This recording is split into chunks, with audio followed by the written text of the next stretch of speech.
Assalamualaikum warahmatullahi wabarakatuh.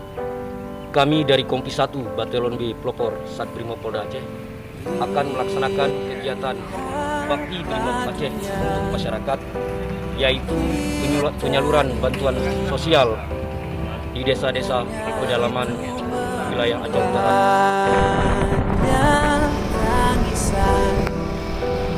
Kehancuran, itukah maumu ini? Alhamdulillah, setelah menempuh perjalanan panjang, akhirnya kita tiba di lokasi. Ada beberapa kakak yang akan menerima bansos dari kita. Kiranya kegiatan ini tepat sasaran dan bermanfaat bagi yang menerimanya.